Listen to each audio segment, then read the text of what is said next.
This is the part where, again, I would normally start by saying good afternoon and thanking you for being here, but under these circumstances, I'll just give you a minute to start your live streams or do whatever you need to do.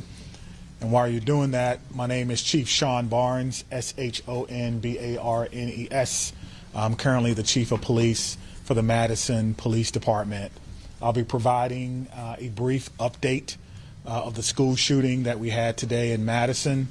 There is some information that we're not going to release because it's still an ever-evolving situation. You'll hear from some of our representatives from our city and from our county. And behind me are a lot of people who came together today to make sure that the day ended well and that everyone else was safe. So with that being said, I'll go ahead and start my remarks. Today truly is a sad day for Madison and for our country. It is a day that I believe will live in our collective minds for a very, very long time. Here are the details. Today at 10:57 a.m., our team was called to the Abundant Life Christian School in reference to an active shooter. We know that 3 people are dead, including the suspect shooter. We know that the suspect shooter was a teenage student who attended the school. At this time, we're not releasing the age or gender of the student or any other identifying remarks about the student. 2 other people have died. That died were a teacher and a teenage student. 6 other people were injured. 2 students are now in critical condition in the hospital, and these injuries are considered life-threatening injuries. 4 students are also at other area hospitals with non-life-threatening injuries. But these are just the physical injuries that we know about. We know that this was the middle of the day, of a school day, and so there will be other injuries that we'll have to face for a very, very long time. And we're going to do everything we can as a community to heal those injuries as well. Many of you have asked me about the why of this. Why did this happen? What do we know? What was the motivation? I do not know. But I will tell you this, our detectives are working hard in the investigative process to find out as many answers as we can so that we can further prevent these things from happening, not only in this community, but in other communities around our country. I think we can all agree that enough is enough. And we have to come together to do everything we can to support our students, to prevent press conferences like these from happening again and again and again. The school building itself is clear. We're clear to school. There's no other threats or danger to the community. We're in the process now of what we call reunification. And what that simply means is making sure that every student that was in the school is present and accounted for and returned to their loved ones. This usually takes a while, but we have practiced, unfortunately, and practice, and that's why we're able to reunify students with their parents within hours of a school shooting. The reunification is taking place at the Dean Clinic on Stoughton Road, and I certainly thank them for their help. Again, we need our public to find an alternate route. If that is your normal way home as we get closer to the end of the day, please be patient or find another route home. We're currently processing the scene. We're interviewing those who may have been witnesses, and we're obtaining search warrants to get additional information. And lastly, I want to just say thank you to everyone who's standing behind me, the organizations and agencies that they represent, the men and women of the Madison Police Department and Dane County Sheriff's Office who selflessly ran into a building not knowing what they were going to encounter. Many of you know this about me, but I started my professional career, if you will, as a public school teacher back in 1997. And I taught public school for 4 years. It's one of the greatest joys of my life before becoming a police officer. And I can tell you what a special place our schools are. With that being said, we owe it to our community to do everything possible to ensure that it's not only a special place, but a safe place as well. And we're going to continue to do that. So we ask for your patience as information is coming in. We will do the best that we can to bring you accurate and timely information, but we want to make sure that our public knows that we're working extremely hard on this particular incident. There are a lot of people involved, and certainly we're going to come together as a community. I'd like to bring up at this time Police Fire Chief Chris Carter. Thank you, Chief Barnes. Before I start, the only thing I can say is this is not a place that any fire chief or any one of us would ever want to be, and I can't believe I'm standing here today talking about this incident. The fire department is a part of this community, much like all of the folks standing up here with me today. Our hearts are with and our arms are around everybody impacted today and everybody within our community. With that, I won't repeat the details shared by Chief Barnes, but I will share with you the fire department activity for today. Much like Chief Barnes mentioned, at 10:57, we were also dispatched with Engine 5 and Medic 5 to the same location. Throughout the course of the incident, we responded with 5 engine companies, 4 ladder companies, 15 ambulances. I would like to take a moment and share our gratitude for our county partners throughout a multitude of EMS and fire agencies that joined us in the response today. We also had 11 off-duty chief officers that came in on this response. So it was a tremendous response from the fire department. We transported 4 patients to St. Mary's. We transported 3 patients to the University of Wisconsin hospitals. On the arrival of our crews, I can say my gratitude to our membership for what they did and their selfless actions today. It's hard for me to place into words what they ran into as well.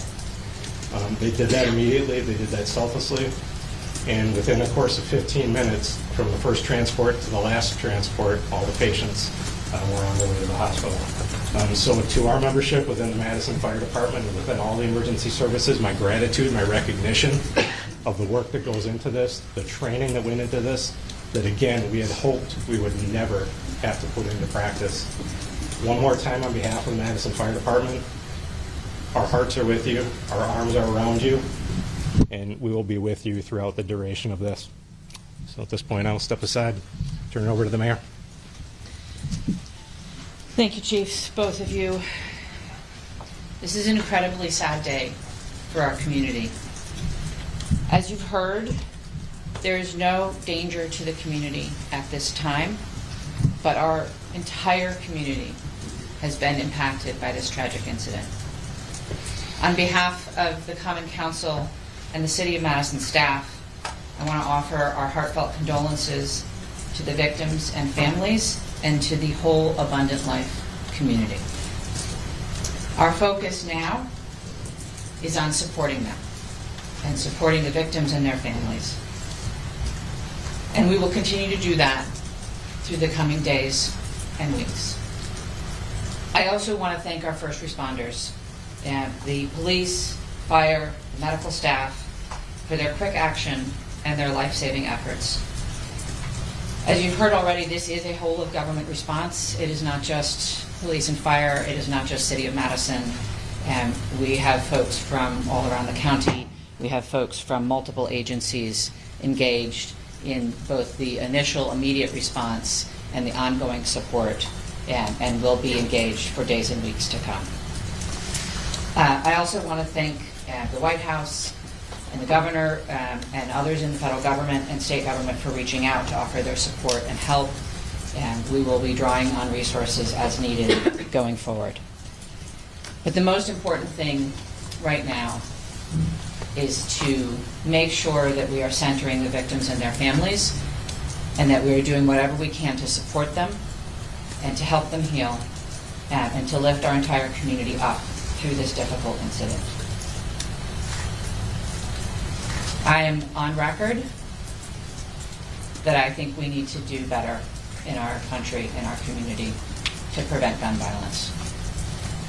And I hoped that this day would never come in Madison.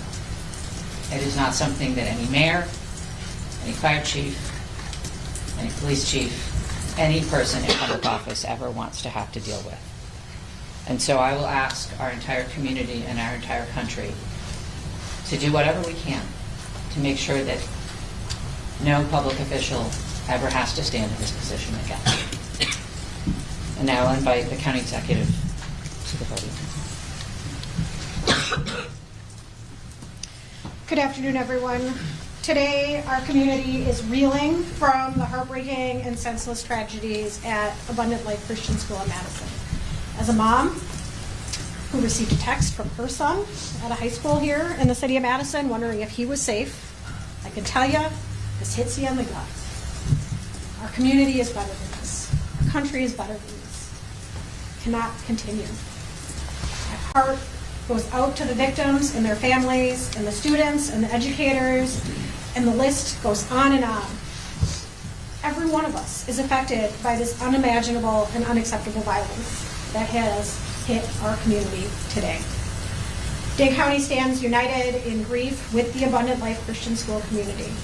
The Sheriff's Department, the Department of Emergency Management, Department of Human Services have all been on the front lines. My phone has been ringing from people across our state and our nation asking what it is that they can do to help our community. And right now, it is our time to be committed to supporting this school, these students, and these families, and our first responders who went into that building during this devastating time. We must work closely with our law enforcement officers and first responders, mental health professionals, community leaders, and policymakers to ensure that we are taking care of one another. No community should ever have to endure such a tragedy.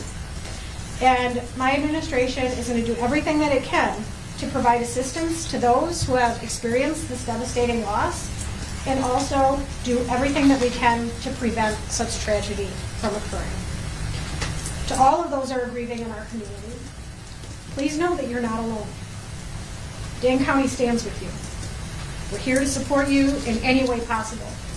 Please reach out and ask for help.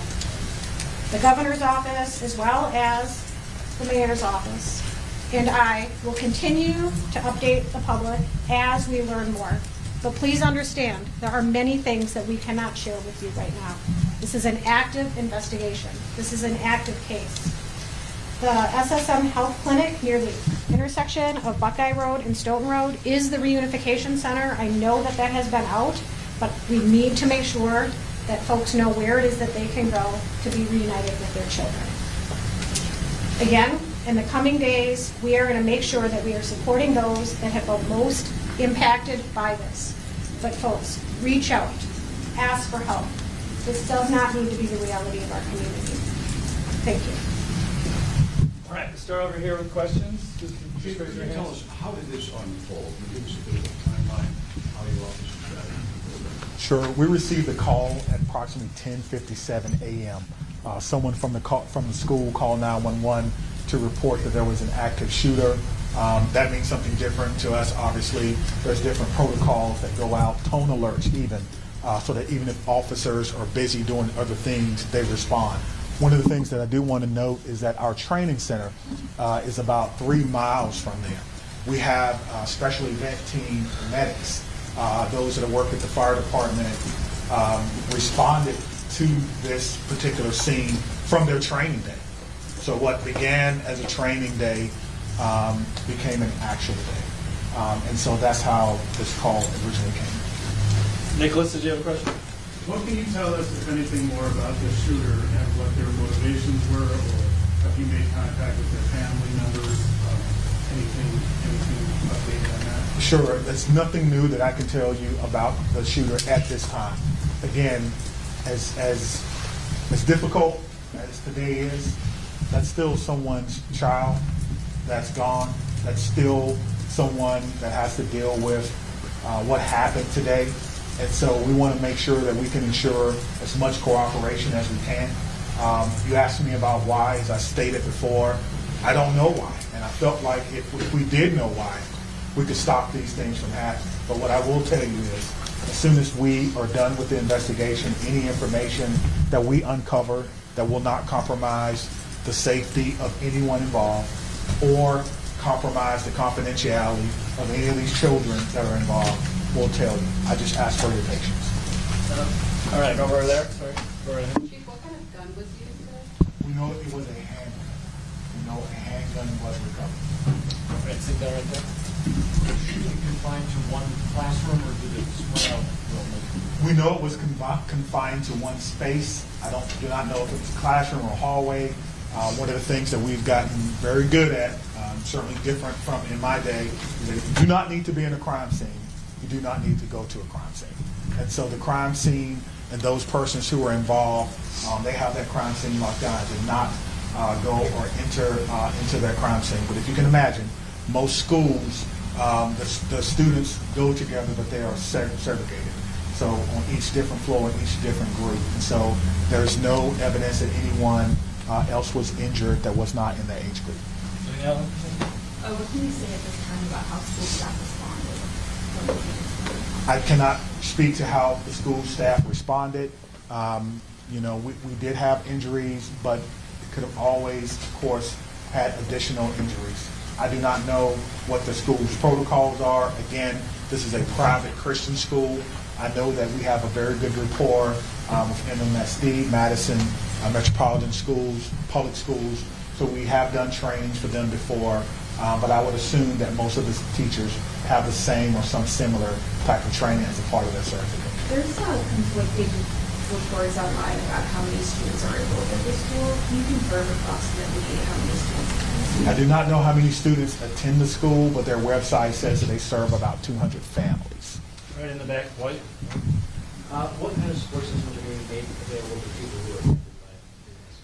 That's a good question. As you heard from our mayor and our county exec, we have services within our government that will be made available to them. I have a lot of confidence that they're going to follow through on that, and we'll make sure that that persons who need to speak to that. Dane County Human Services, as well as the Red Cross and other consolidated agencies, are already on scene. And we will continue to be on scene, and those resources will be bolstered. Again, please reach out.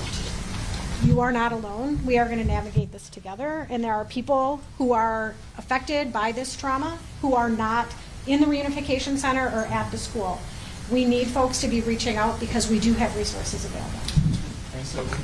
Did you know if Abundant Christian Life School, did they have a school resource officer in place? It's not my knowledge that they had a school resource officer, that if they did, it would be a police officer, and I know where they all are. They're not in the schools right now.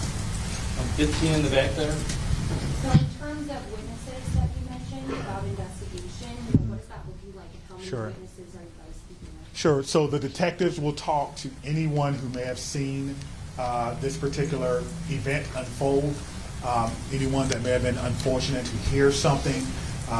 They will be talking to them. It's my understanding that that's in process now, and everyone is cooperating fully. That will give us an idea of not only what unfolded, but it could answer the question to motivation, because again, the students who unfortunately had to witness this. But that's not something that we want to rush. We're not going to interrogate students. We're going to give them an opportunity to come in and speak to what they may have saw when they feel ready, which is why some of these questions can't be answered right now. All right, Spectrum Room. How do you reassure the community that it's still okay to go back to school? I mean, everybody's got kids, and I think, maybe it happened in this school, but there's everybody that's got kids anywhere, right? This in Dane County, it's going to be hard. Yeah, I think you're asking me, how can I say 100% that no child will ever be harmed in school? I can't. No police chief can. But all I can tell you is that we have systems in place so that if something happens, we can respond like we did today. I can tell you that our mayor and our county exec has committed resources to not only public health but also mental health. I can tell you that every teacher that I've ever had contact with at MMSD cares deeply about their students. Every staff member, I talk to staff members all the time, who tell me things that are going on in the schools and want to do whatever they can, even if it's unanonymity, to let me know that they want to have a safe school. So my reassurance to the public is that if you see something, say something. If you know someone who may be going through a difficult time, please reach out to someone. And I think what I can do is make sure that our police department is transparent and open and honest and inviting for people to call and give information. I think MMSD does an excellent job of that. And the same thing can be said for any other private school. If you want to give information or you need someone to talk to, I can promise you we'll have someone there to get that information. All right there. Understanding that this is a private school you may not be as familiar with, what can you tell us about some of the physical measures that are facing this school, whether it's metal detectors, entryway cameras, et cetera? Yeah, that's a good question. I've never been in this school, unfortunately. I'm not aware that there were metal detectors in the school. That's something that we can certainly look at. Most schools have some form of surveillance or public space cameras, but that will be, of course, part of the investigation process. Scott? Chief, can you clarify, you said 7 were injured, but 6 were hospitalized, does that mean one's been shooting released? And secondly, is the shooter's family cooperating with the investigation? Yeah, so it's two questions, but let me try to handle the first one. So I'm trying to go back to my notes. So we do know that one person was pronounced at the scene, and so that may be the 7th person. But we can get you all that information just when we're done. I'll have my PIO give that to you so you can report it accurately. And what was your second question? Is the shooter's family cooperating? At this time, yes, So you have made contact with the shooter's family? we have. And what were the steps taken to do that? It's through the investigative process. Okay. Is the shooter's home being searched? We've heard, we've got some information about that. Yes, obviously, once we have identified, we have initiated a search, but we think that search is either ongoing now or that search may be concluded. Of course, it's about safety. That's the first thing, making sure that people are safe, and then we'll go from there. This has been, this has been an amazing day for everyone. And so if you have someone who is deceased, who may have been a shooter, you want to make sure that their family is okay. You don't know. And so that is what we're doing right now. It is about the safety of everyone. This is going to be a long day for the Madison Police Department. We just want some of your patience. Are you aware, had the school had any prior threats? And then just, jumping off of that, do you know if the shooter had any prior contact with law enforcement? We do not know that the shooter had any prior contact with law enforcement, but I did do a check of the school. There were some calls, but they were like 911 hang-ups, things of that nature. There was nothing that suggested that the school was a place that violence would occur. Chief, I know that you mentioned that the shooter died of a self-inflicted gun wound. Did that happen before officers arrived at the school or when the shooter saw officers coming into the school? Yeah, so let me say that the cause and manner in which the shooter died will be determined by the inmate. But what I can tell you is the shooter was dead upon our arrival, police department arrival, and no officers fired their weapons. Okay? Lucas? What are these search warrants you're executing, or are they at the residence on like the device the shooter had?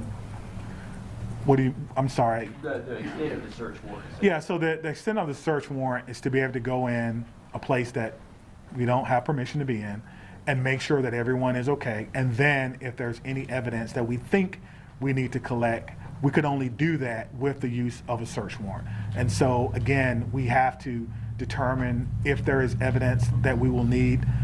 Everyone wants to know what led up to this. Are there any additional threats to public safety? Is this person or was this person by themselves? There are a lot of questions that we want to answer, but we have to answer the safety questions first, and then we'll move on to some of the more investigatory questions. Are you in possession of any of the shooter's devices? I am not, no. I'm wondering about metal detectors. You mentioned in the first meeting that you were not a fan, and that this school probably doesn't have them. And do you know other schools that do? Do you think that that's something we should start talking about, metal detectors in schools? I guess the question is, would you want your child to go to a school with or without metal detectors? I can't answer that. Mine can't. right now in a school Yeah, without them. yeah, absolutely. So the idea is to create the safest environment that we can without metal detectors. That is my answer. In the back there? Chief, this was Hey. a shooting at a Christian school right before the Christmas holiday. Can you address the impact of that? And is the Christmas holiday at all, in your belief, related to as a motivation for the shooting? Yeah, so to the question of motivation, we don't know why, but to the question of so close to Christmas, we have a lot of people going to be impacted. If it's a Christian school, then obviously our holidays, our Christian holidays are very important to the students, very important. It's a time for family. Students probably getting ready to go out on break, and now the break will be a little less about celebrating Christmas than more about celebrating perhaps friends and loved ones and staff members who perhaps lost their life. That's why I'm asking everyone to, of course, keep Abundant Life Christian School in your thoughts and in your prayers, and we'll get a couple more, okay? Okay, real quick, Phoebe. So it's a private school that takes public money through the voucher system. So what has this revealed about maybe gaps in security or training for staff? Is that something you're thinking about whether schools that are private but take public money need to be, kind of on par with public schools when it comes to safety? Well, what I'm telling you is that in 1997, I began my professional career as a public school teacher. I taught history for 4 years before becoming a police officer. So I did not get far enough to take courses in administration and budgeting of schools. I don't know what governs private schools, if they receive money, where that comes from. That would probably be a question that you would probably need to ask someone who's more intimately involved in the school system and what their requirements are if they do receive that. But you could probably compare what has happened or what goes on, their security measures, with the security measures of any school in MMSD, and then that may give you your answer. That's a very... Just one very quick follow-up. As you know, there has been some criticism to other law departments in their response to these school shooting incidents, particularly Uvalde. How did that inform your game plan today, and how quickly were your officers able to get into the school? What were they told to do? Sure. We train on this, as I spoke about earlier. When officers arrive on the scene, they immediately go in, which we did in this case, stop the threat, stop the killing, find the killer. That's how we train, and that's exactly what we did today. There's no waiting, there's no coordination of who's in charge. Everyone knows exactly what to do. I spoke about this earlier. We train on this constantly. Our commanders, including the fire chief and I, was in a commander's training less than 2 weeks ago, going over this exact same scenario for another fictional location. And so all of that came into play today, and our officers performed extremely well based on their training and based on the expectations that they know exactly what to do. Stop the threat, stop the killing, find the threat. Right, I promise with a follow-up. Can we just do one more? I was gonna say, how many For the current student. No, wait, hold on, right here, right here. Thank you, Hold on. all. Yeah. I think the questions have been asked, and we're straying a little far from what's most important at this point in time, and that is the victims and their families. I have 3 things to add. First of all, there is a lot that our community can and will do in the coming days to support the victims and their families, and we will have more information at future briefings.